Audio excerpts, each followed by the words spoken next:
Let me ask you something. That beautiful quiet cove with the fallen oak tree, the one you've been fishing since you were a kid. What if I told you it's probably a biological desert 95% of the time? What if your most trusted spot is the very reason you're going home empty-handed? Today, we're not talking about a new lure or a fancy knot. We're talking about the single biggest mistake that separates the 10%ers from everyone else. It's the reason your buddy, who seems to fish randomly, outfishes you every single time. Stick around, because I'm going to expose the mental trap you've been stuck in for years and show you how to start fishing where the fish actually are. So tell me, right now in the comments, do you believe in cursed spots? We all do it. We build a mental map of our favorite lake or river. This spot here gave me my personal best largemouth 10 years ago. That weed line over there was loaded with walleye on a family trip back in 2005. We call them honey holes or secret spots.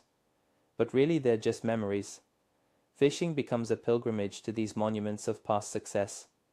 We do it because it's comfortable, it's familiar. It requires less thinking and less work than starting from scratch every single time you hit the water. But fish don't care about your memories. They care about three things: food, safety, and comfort. And those three things change by the hour, not by the decade. Let's call the first and most common error memory lane fishing. You launch the boat and your brain goes on autopilot. You head straight for that submerged rock pile where you caught a nice smallmouth during the Reagan administration. You spend an hour casting, soaking bait, and convincing yourself that they should be here. But here's the hard truth. That fish you caught was there on that specific day, under specific conditions. The bait was there, the water temperature was right, the barometric pressure was perfect. Today is not that day. You're not fishing for a population of fish living at that rock pile. You're fishing for the ghost of a single fish you caught a long, long time ago. Think about it like this. Imagine your favorite restaurant. You go there for a great steak. But one day, the restaurant is closed for a private event.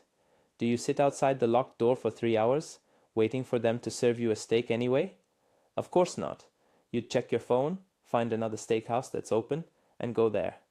Yet, on the water, we sit at that closed fishing spot for hours, wondering why we're not getting served. The fish have simply moved to a different restaurant for the day. Your job isn't to wait at the old spot, it's to find out where they're eating right now. It's a fundamental shift from passive hope to active hunting. The danger of memory lane fishing is that it kills your confidence and your instinct. After an hour of no bites at Old Faithful, you start to blame your lure, your line, even your own abilities. You start thinking, the fish just aren't biting today. But that's rarely the case. Somewhere on that same body of water, there is a group of fish actively feeding.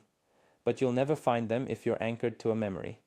The first step to breaking this habit is to admit to yourself, right now, that your favorite spot owes you absolutely nothing. It is just a location, not a guarantee. Now for the second major trap. Let's call it the postcard picture problem. This is when we fish a spot simply because it looks good to our human eyes. We see a beautiful calm bay, protected from the wind, with lily pads and a picturesque shoreline. It looks fishy. It's the kind of spot you'd see in a fishing magazine.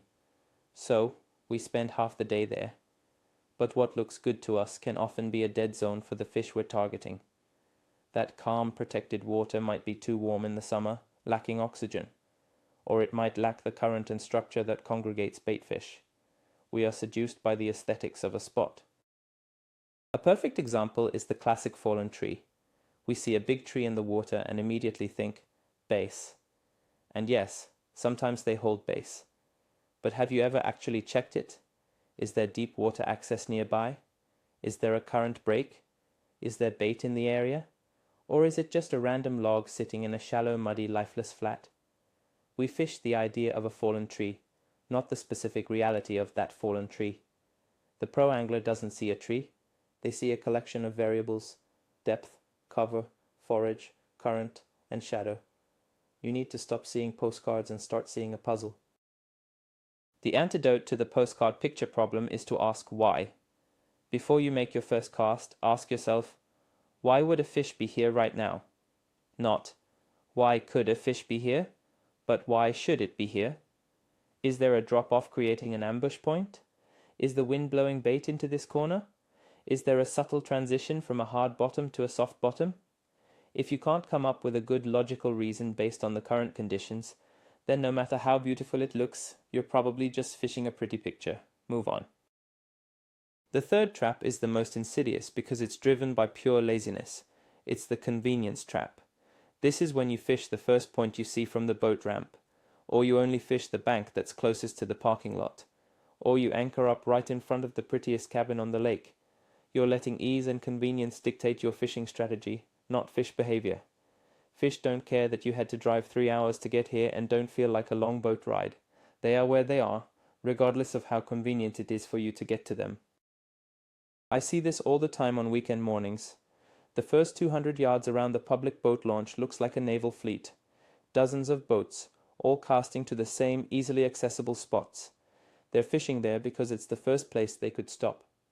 Meanwhile, 2 miles away, an unremarkable looking stretch of shoreline with the perfect combination of wind, depth and structure is completely empty of boats, but it's loaded with fish. The winning angler is the one willing to burn a little extra gas and put in a little extra effort to get away from the easy spots and find the right spots. To beat the convenience trap, you have to do your homework before you even launch the boat. Look at a contour map. Identify 5 or 6 potential areas, far away from each other and far from the obvious community holes. Have a plan. Your plan shouldn't be fish the closest cove. It should be check the deep side of the main lake point where the wind has been blowing for 2 days. This turns your trip from a lazy drift into a targeted mission. You're no longer just a passenger, you're the pilot. So, we've identified the traps: memory, aesthetics, and convenience. Now let's talk about the solution. It all boils down to one simple but difficult change in perspective. You must stop thinking like a human and start thinking like a fish. A fish's entire world revolves around a few simple needs. First and foremost is food. Where is the grocery store today? Is the wind pushing plankton, which attracts minnows, which attracts bass, into a specific bay? You must follow the food chain. No food, no fish. It's that simple. The second need is safety and comfort. Fish are prey. They need cover. But cover doesn't just mean a sunken log. It can be the shadow line from a cliff at 3 p.m. It can be a patch of slightly deeper, cooler water in the heat of the summer. It can be water that's just murky enough to hide them from birds of prey. Ask yourself, if I were a 2-pound crappie, where would I feel safe from a pike or a pelican right now? That's where you should be looking. Their comfort is paramount. And third is energy conservation. Fish, like all wild animals, are inherently lazy. They will not fight a raging current if they can find a small eddy or a rock to sit behind. They will position themselves where the current brings food to them. The perfect spot is one that offers an easy meal with maximum safety and minimum effort. When you start evaluating every spot on the lake through this 3-part filter, food, safety, and energy, you'll start to see the water in a completely different way. You'll glide right past those pretty dead coves without a second thought. Now, let's bring technology into this. Many of you are thinking, I have a $15,000 fish finder. It tells me where the fish are. Well, yes and no. Your electronics are an incredible tool, but they can also become another trap. This is the arc worship trap. You idle over a spot, you see a screen full of beautiful arches, you drop anchor, and you get nothing. Why? Because seeing a fish and catching a fish are two completely different things. Those fish might be suspended and inactive. They might be a species you're not targeting. They might be recovering from a cold front and have lockjaw.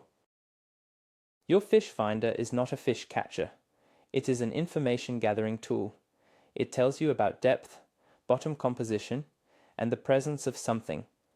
The best anglers I know use their electronics primarily to find the right environment, the hard bottom transition, the submerged vegetation, the school of bait, and then they fish that environment.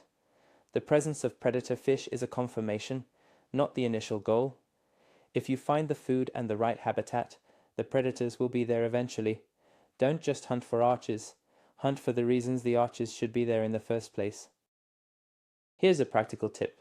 Instead of idling around for an hour looking for the perfect screen, use your electronics to quickly eliminate 90% of the lake. Identify a promising piece of structure on your map, like a long tapering point. Use your sonar to check it quickly. Is there bait? Is there a distinct drop-off? Is there any sign of life? If not, don't waste time. Move to the next spot on your list. Use your electronics for efficiency. Find the key ingredients, and then start fishing. Don't get mesmerized by the screen, and forget to actually wet a line in high percentage water. This brings us to the most critical factor that invalidates all our old habits: changing conditions. The spot that was hot last week could be completely dead this week. A simple wind shift can move the entire food chain from the north side of the lake to the south side in a matter of hours. A 2-day rain can muddy up your favorite clearwater creek and push the fish out. A passing cold front can send deep water fish to the shallowest cover they can find. Nothing in nature is static. The biggest amateur mistake is fishing a plan instead of fishing the moment. You might have a great plan based on last week's weather, but if you get to the lake and a strong north wind is blowing, your plan is garbage. You have to adapt. The successful angler is the one who gets to the ramp, feels the wind, checks the water temperature and says, "Okay, plan A is out.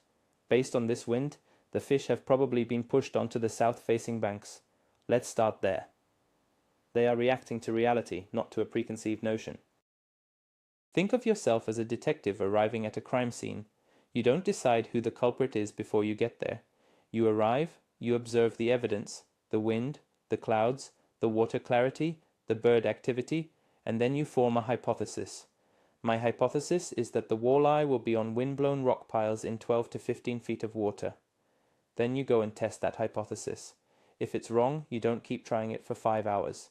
You form a new hypothesis and test that one. This is active, intelligent fishing. So what's the practical, on-the-water solution to all of this? It's a simple rule that many pros live by. Let's call it the 5-cast rule. When you pull up to a new spot that you've identified based on current conditions, not memory, give it your 5 best casts with a high-confidence search bait: a spinnerbait, a crankbait, a swim bait, something you can cover water with. If you don't get a bite, or at least a sign of life like a follow or a bump, you move. Don't fall in love with the spot. Don't give it just 5 more minutes. 5 casts, then go. This might sound extreme, but think of the math. If you spend 1 hour at a dead spot, you've made hundreds of pointless casts. If you spend that same hour checking 12 different spots with 5 casts each, you have dramatically increased your odds of putting your lure in front of an active feeding fish. It's a numbers game. This strategy forces you to break the habit of settling. It transforms you from a passive waiter into an active hunter. It's more work, yes, but it's the single most effective way to find fish on any given day, and it's the only way to truly learn a body of water. So, let's bring it all home. For years, you might have been fishing where the fish were, not where they are. You've been casting at memories, at pretty pictures, and at convenient boat parking, and it's cost you countless fish. The big aha moment here isn't about a secret lure. It's the realization that your own brain, your own habits, are the biggest obstacle to a successful day on the water. The fish aren't that complicated. They just want to eat, feel safe, and be comfortable. The moment you stop fishing your history and start fishing their reality, everything changes. Your confidence will soar because you'll be making decisions based on real-time evidence, not blind hope. This is the key that unlocks consistency. Thank you so much for watching and for being willing to challenge old ideas. If this video made a light bulb go off in your head, do me a favor and hit that subscribe button and give it a like. It truly helps the channel. Now, for the real talk, what is the one habit spot you know you're guilty of fishing too often? Let's be honest and share our stories in the comments below.